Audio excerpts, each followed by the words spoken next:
Hello everyone! Welcome to my YouTube channel. Nandito tayo ngayon sa Santa Cruz, Maynila. Ito ang shooting ng Batang Quiapo. Bihira po ito. Eksklusibo tayong pinapasok sa set para makausap at makita ang umaga ng shooting ng the one and only Coco Martin. Let's go!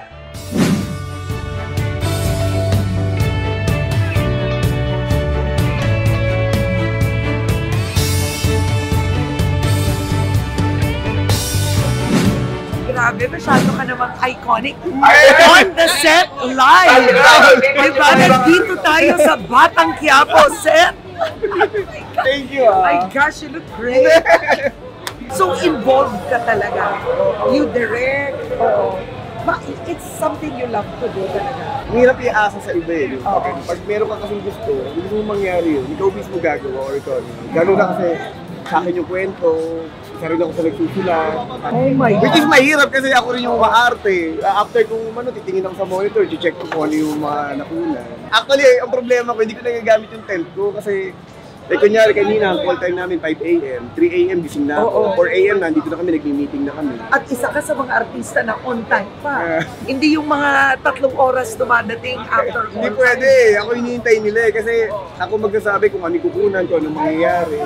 Kaya kanina madilim pa, hinihintay namin magliwanag kasi eksena namin day. Kaya ginigirila lang namin. Kaya kanina, dito talaga yung set namin, pero may mga kinukunan na kami kung saan-saan. On the set. Take lang po ako. Ito na. Tignan natin. On the set na. Oh, yeah. Coco Martin in action. Gaganunin ko lang to. Okay, ito camera talaga. Frontal na 24 sa katuwan.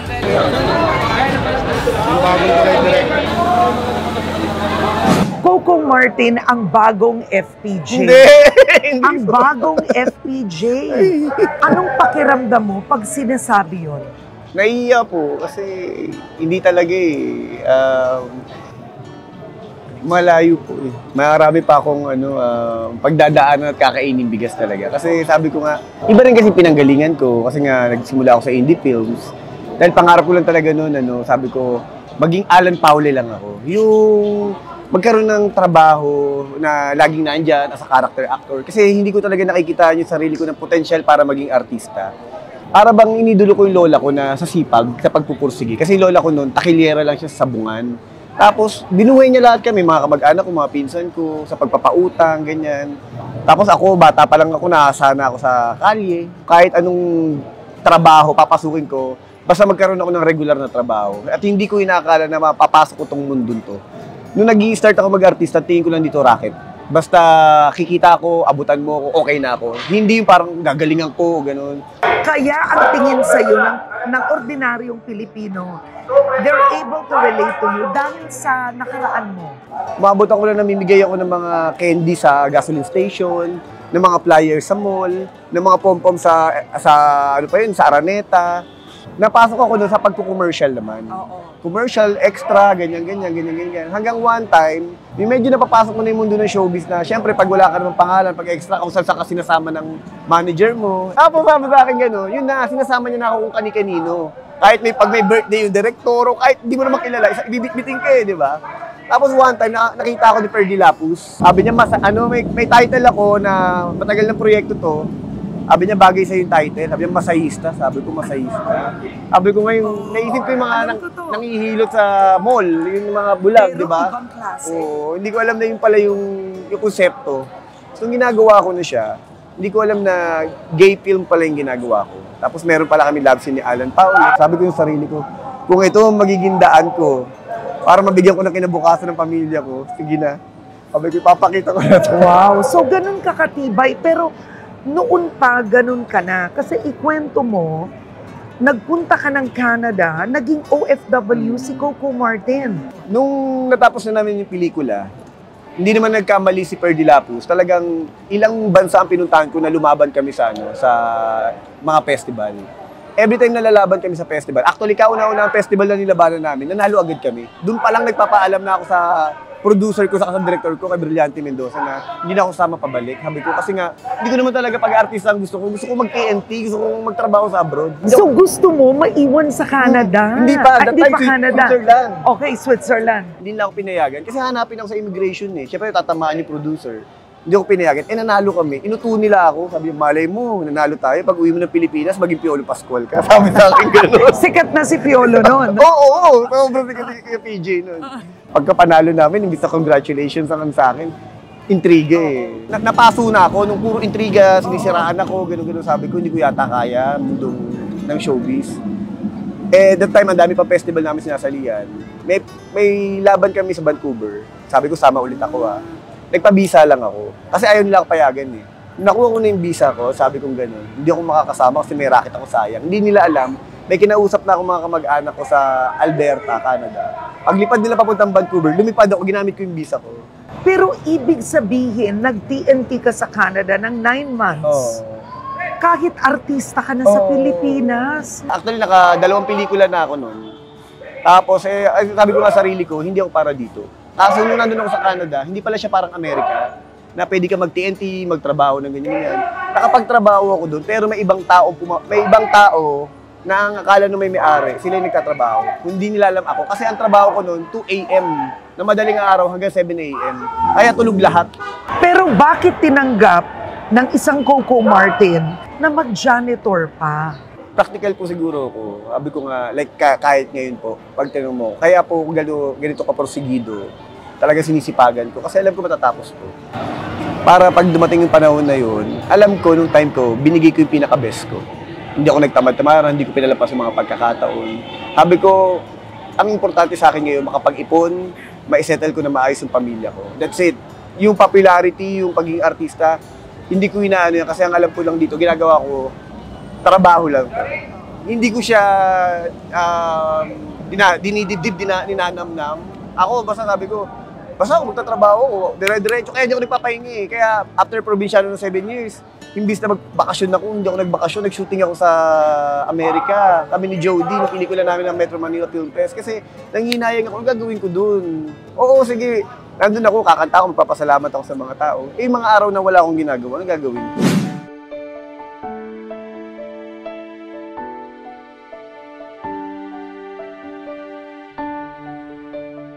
Napakasikat mo, how do you resist temptation? Mahirap nga po. Hindi, ako naman sabi ko nga, lahat naman ng tao, lalo na bilang lalaki, dadaan at dadaan dyan. Pero sa akin, kasi, pag nagmamature ka, makikita mo rin yung yung magiging kapalit. Lalo na po ngayon. Pag ikaw isang bagay lang gumawa ka ng isang pagkakamali, lahat ng pwedeng pinaghirapan mo, lahat yung malulusaw lang. Ayaw mo magpolitiko? Ayoko po. Talaga? Pero feeling ko, mas magaling ako dito ngayon sa Portico eh. Saka sabi ko nga, ito pa nga lang, nahihirapan na ako mag-handle ng mga tao. Di ba? Baka mamaya, mas malaking responsibilidad. Kasi, saka mas gusto ko, yung sa trabaho ko po ngayon, kapag umuwi na ako, sarili ko na yung, hawak ko na yung buhay ko. Di ba? Ang nag-iisang hari ng primetime, Coco Martin.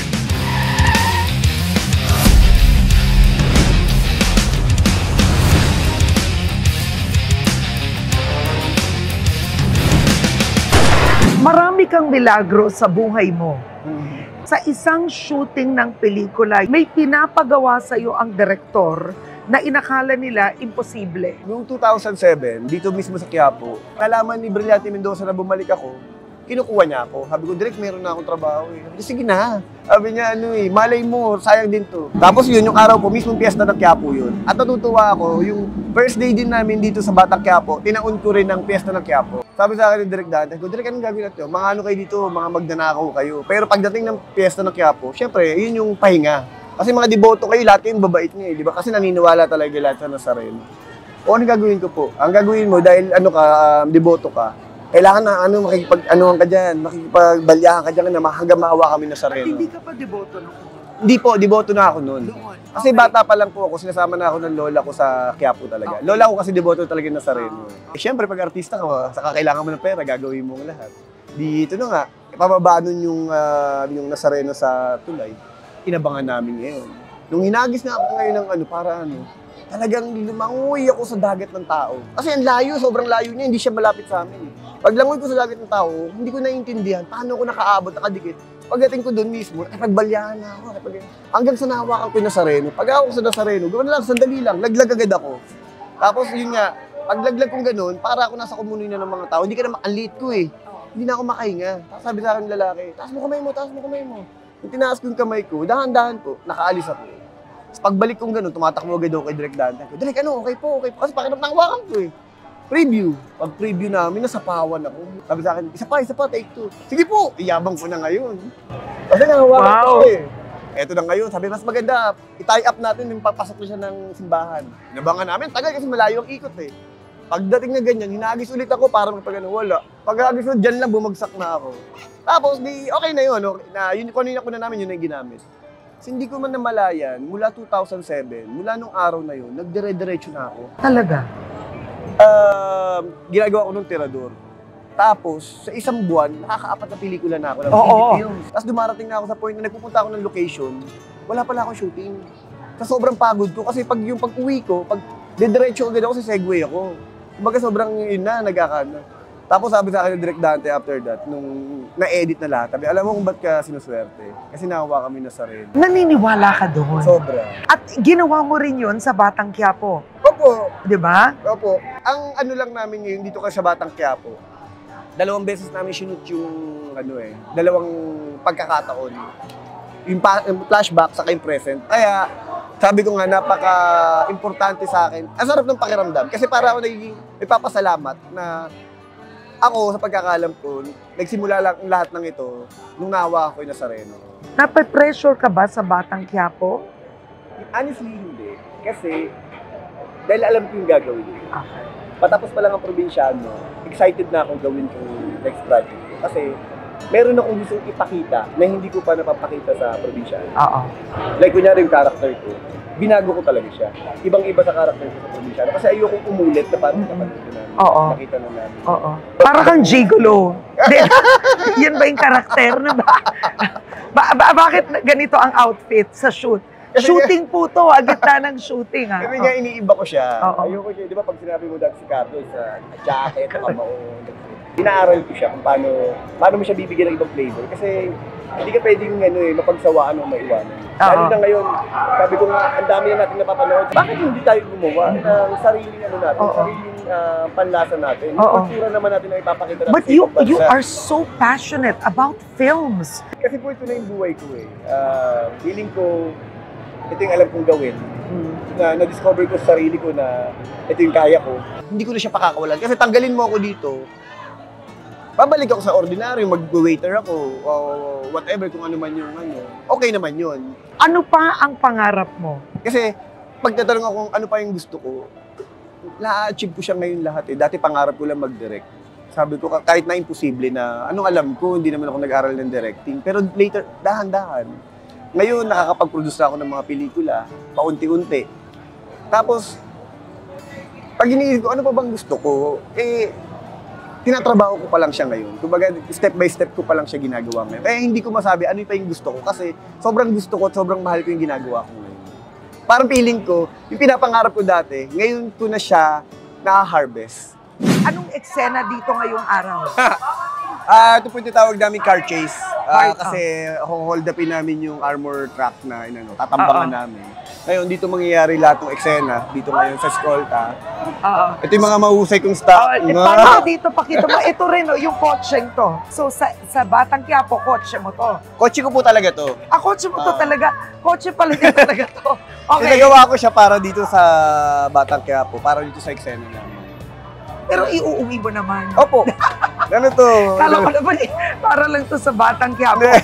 Okay, so ang eksena, may car chase, so hold upin mo yon.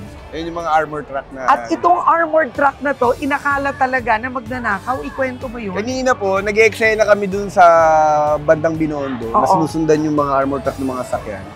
Eh syempre nakikita ng mga bangko dahil may sumusunod sa kanila. Napagkamalan ngayon ng mga SWAT na niradyo eh. I'm sure Sipin nyo yun? niradyo ngayon. Ngayon yung mga ibang mga ano namin, mga stuntman namin, hinuli talaga ng SWAT. Ngayon nasa presinto. Namang problema kami.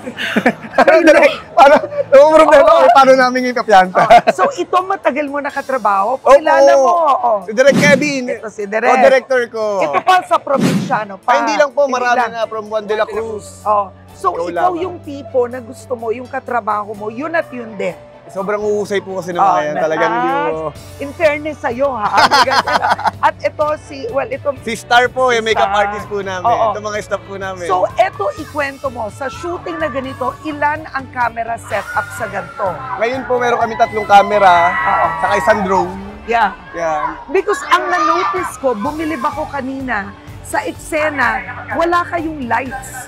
You use natural lighting. Kasi po ngayon, sa gaganda kasi ng mga camera ngayon, madali na siyang i-settings, Oo. tapos kino-color grade po namin. Kasi ang pag-shoot po ngayon ng mga teleserye, parang pelikula na. Pero bilib ako sa'yo, pati yun, alam mo, did you ever think of taking up additional film, additional courses abroad? Naisip mo ba? Naisip ko, pero actually sabi ko nga, Di ba? nag-uusap ka kami dati ni John Pratt, si Prati. Sabi ko, mag-aral kaya tayo sa New York. Magaling lang tayo.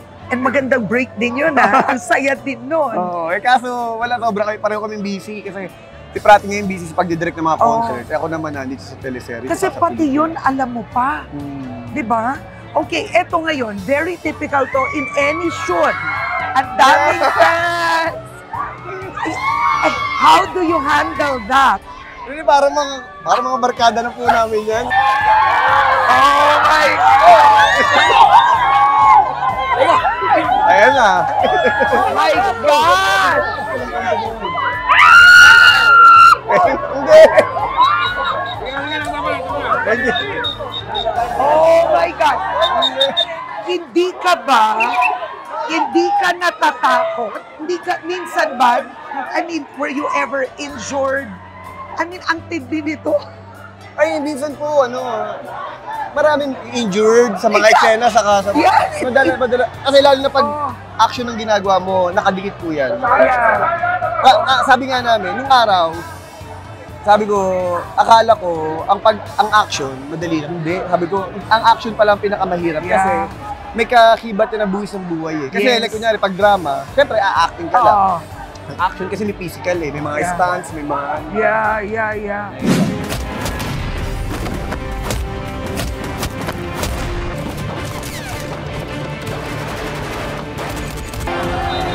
You're a very private person. At pasensya ka na, kailangan ko to tanungin, ganun ang buhay. So, you have one long-time girlfriend? Sakto lang. Pero iisa. Okay. Is it gonna lead to marriage? Dapat po, dapat. Oo. Kailan mo ba gusto magkaanak? You're 40, no? 41. Ako naman po anytime. Kasi sabi ko nga, ang sa akin kasi, gusto kong panatiliin pribado yung buhay ko. Kasi, mahirap po pag in-all out mo eh. Lahat pakikialaman. Di ba parang sa isang magkasintahan? Pag nagliligawan pa lang kayo, nakita nagdi-date kayo, gusto lahat magkatuluyan. Pag kayo na, ang dami ng opinion hanggang sa magkasira kayo. Bakit ko hahayaan? Ito nga lang sa ginagalawan ko, ang gulo-gulo na. Papapasukin ko pa sila sa personal na buhay ko. Sa bahay po namin, pag umuwi ka, ni isang beses hindi ako tinatanong doon about sa trabaho ko. Kasi, ayoko pinag-uusapan yung showbiz. Bawa ko dyan, maganda ba si ganyan? Mabait ba si ganyan? Kasi parang maghapon na nga akong, saka hindi nga namin pinag-uusapan yung project na ginagawa ko, kung kamusta, maganda ba, o panonood. Wala, normal. Tulad ng grocery. Problema sa bahay, kung ano mga dapat ayusin. Siyempre po, katulad yan, kasi mga kapatid ko, nasa akin din. May mga pamangkin ako. Parang, ako yung tatay eh. Meron akong lola, pero ako na yung head of the family ngayon eh. Kaya lahat ng problema sa gripo, problema sa ganyan, sa grocery, sa gulong, lahat ako Si Coco Martin yun. Nagdaan ba na nagalit ka sa tatay mo o sa nanay mo nung maliit ka? Hindi, wala. Ako kasi, honestly, ang ano ko nun, alam ko kasing merong problema eh. Hindi na ako para makidagdag pa or makiano. Parang ang inaano ko is, kailangan ko silang ayusin. At kasama doon, kailangan kong ayusin yung mga magulang ko. Kaya sabi ko nga yung fulfillment, yung pangarap ko, honestly nakuha ko siya. Naano ko siya kasi nabigyan ko na ng maayos na buhay yung mga kapatid ko. Nabigyan ko sila ng bahay, natitira niyan. Pati mga pamangkin ko. Kaya yung blessing talaga, bakit pa ako magagalit? Sa akin pinadaan.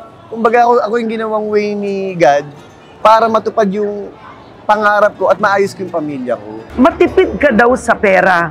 Ano nang naipundar mo?